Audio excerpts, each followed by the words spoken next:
Que a graça e a paz do nosso Senhor e Salvador Jesus Cristo esteja sobre a sua vida, a sua família e esteja sobre todos nós, porque todos somos carentes da graça e da misericórdia do nosso Senhor e Salvador Jesus Cristo.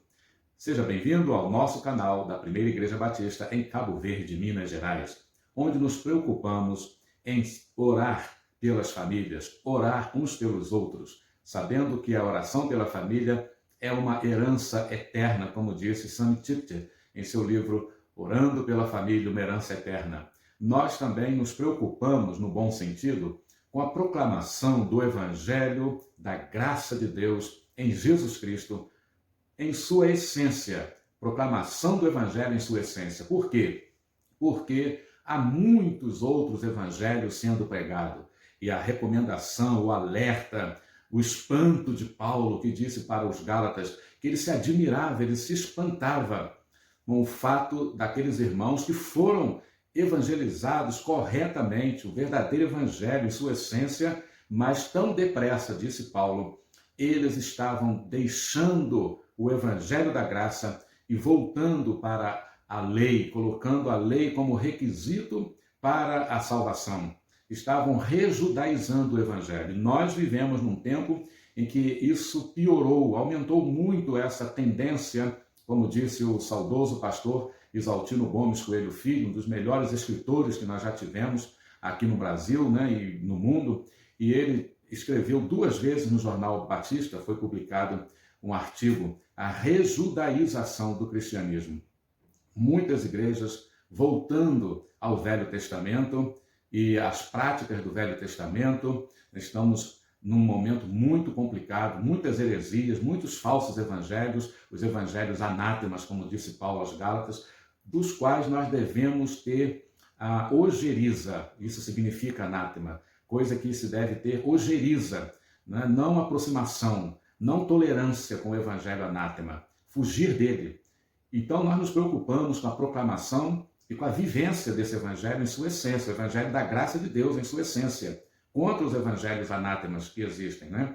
E nosso logo, nós colocamos que vivendo e proclamando o evangelho da graça de Deus, mas vivendo em Cristo, é em Cristo que nós vivemos e proclamamos esse evangelho. Não é na nossa capacidade, força, não somos em absolutamente nada especiais, né?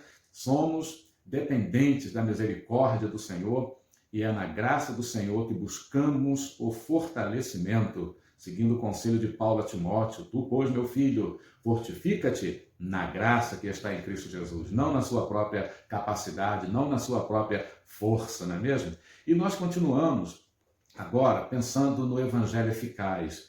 Temos já começado esse tema, temos falado muito do evangelho em sua essência, e domingo passado nós falamos sobre o evangelho eficaz e queremos continuar hoje mostrando por que pela palavra de Deus, a Bíblia Sagrada, na qual firmamos a nossa fé, a única regra de fé e conduta, esse é um princípio batista importante, né? E tomara que jamais deixemos de lado esse princípio.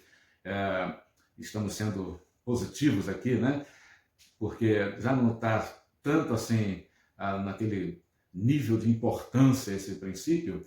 Algumas mudanças têm sido feitas, né? Mas vamos continuar sonhando e crendo e esperando que esse princípio continue como um dos princípios basilares, né, da nossa declaração doutrinária. A Bíblia é a palavra de Deus infalível e ela sustenta a nossa fé. É a regra da fé e conduta. E nela nós extraímos essa verdade de que o evangelho é eficaz. Vamos continuar então, primeiro analisando o que significa a palavra eficaz. E vamos, com alguns textos da Bíblia, nós vamos mostrando então que o evangelho é eficaz. Vamos justificando, né, com textos bíblicos, que o evangelho realmente, de fato, ele é eficaz. Então, o primeiro texto que nós lemos, como base da nossa meditação, é Romanos 1, capítulo 16. Diz assim: porque não me envergonho do evangelho, porque é o poder de Deus para a salvação de todo aquele que crê, primeiro do judeu, depois do grego. Romanos 1, 16. Paulo, o filósofo, que fora criado aos pés do mestre Gamaliel, né? Certamente era muito criticado por estar agora convertido a Jesus Cristo, ao Evangelho, né? Mas Paulo, que deixou posições de status na sociedade judaica, né? E um pensador, um filósofo. Então ele disse, olha, eu não me envergonho do Evangelho. Eu não me envergonho do Evangelho, por quê? Porque ele é o poder de Deus para a salvação. E a palavra aqui no original traz também a ideia de transformação. A transformação que às vezes o ser humano busca, né? E a filosofia procura, né? E não encontra a resposta. Paulo está dizendo só no Evangelho. O Evangelho de Cristo é eficaz. Ele não usou a palavra, mas está aqui implicitamente, né? Está implícito aqui essa verdade. O Evangelho é eficaz porque ele é o poder de Deus para a salvação, transformação completa do ser humano, de todo aquele que crê. Primeiro do judeu e de todos, os gregos, gentios, né? Todos que não são judeus. Então, o Evangelho abrange a todos, é para todos, inclui a todos, todos os que creem. Então, ele é eficaz. A palavra eficaz, nós tiramos alguns significados do dicionário online. Não vamos falar de todos, porque o nosso tempo aqui é resumido, mas o que é eficaz? Aquilo que produz efeito esperado, que dá resultado. Deus espera o quê? Quando ele nos chama pelo Evangelho, a Bíblia diz que nós fomos eleitos antes da eternidade e fomos chamados para a salvação. E o chamado é pelo Evangelho, né? Jesus Cristo, a primeira mensagem que ele pregou em seu ministério terreno está em Marcos 1,15. O tempo está cumprido, é chegado a vós o reino de Deus. Arrependei-vos e crede no Evangelho. É o seu chamado para todos, né? Todos se arrependerem e crerem no Evangelho. Um chamado universal, né? Não que o Evangelho apresente uma mensagem do universalismo, que mostra, que quer defender a ideia de que o sacrifício de Jesus na cruz garantiu a salvação para todas as pessoas. Todos se tornaram filhos de Deus pelo sacrifício de Jesus. Não. O próprio Jesus mostrou a necessidade de arrependimento. Arrependei-vos e crede no Evangelho. Mostrou para Nicodemos, o grande religioso, mestre em Israel, membro do Sinédrio, um homem bom, né? Mostrou a ele dizendo, em João capítulo 3, é necessário nascer de novo, tem que passar por um novo nascimento, uma regeneração.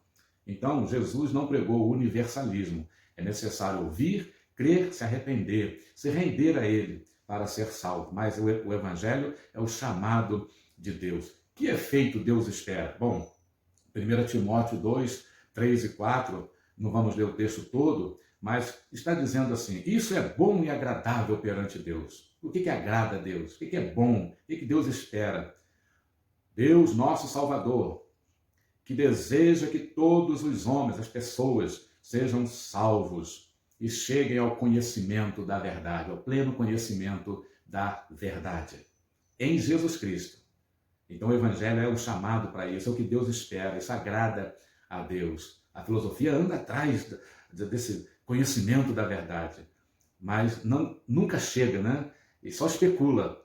Mas Jesus Cristo é a revelação desse pleno conhecimento. Nele estão escondidos todos os tesouros da ciência, da sabedoria, em Jesus Cristo. O Evangelho é eficaz porque também a palavra eficaz significa aquilo que não falha, onde há segurança, validade, aquilo que é infalível, que é seguro, não deixa dúvida, é válido, né? Que consegue realizar com perfeição certa função ou ofício ou tarefa, que possui a capacidade de desenvolver em circunstâncias normais e sem ajuda externa um resultado positivo, eficiente, efetivo. Tudo isso a palavra eficaz significa. E nós só separamos algumas coisas, por causa do nosso tempo. Existe algum texto bíblico que mostra que o Evangelho é tudo isso? Né? Que a obra que Jesus Cristo veio fazer por nós na cruz, né? A obra de redenção, de salvação, é tudo isso? É segura? É infalível? É completa? Existe algum texto? Há um texto muito interessante que usa a palavra perfeição ou definitiva.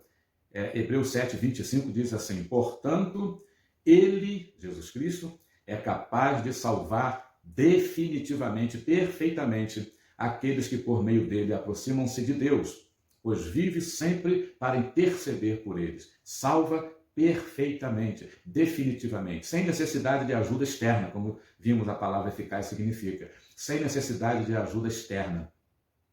Ora, com o passar do tempo, a igreja, ela introduziu doutrinas, né, que mostravam e mostram até hoje a necessidade de ajuda externa, de santos, de outros intermediários para a salvação, a necessidade das boas obras para ajudar, né, para que a pessoa alcançasse mérito para a salvação, tudo o contrário àquilo que a Bíblia diz. Por isso foi necessária a reforma, da qual vamos falar mais tarde, né, a partir do próximo domingo.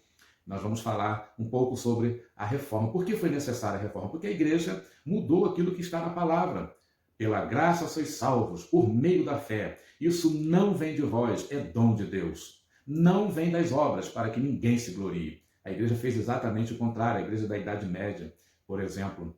Por isso foi necessária a reforma, que veio acontecer no início do século XVI, com Martinho Lutero, e outros também tentaram fazer essa reforma, ok?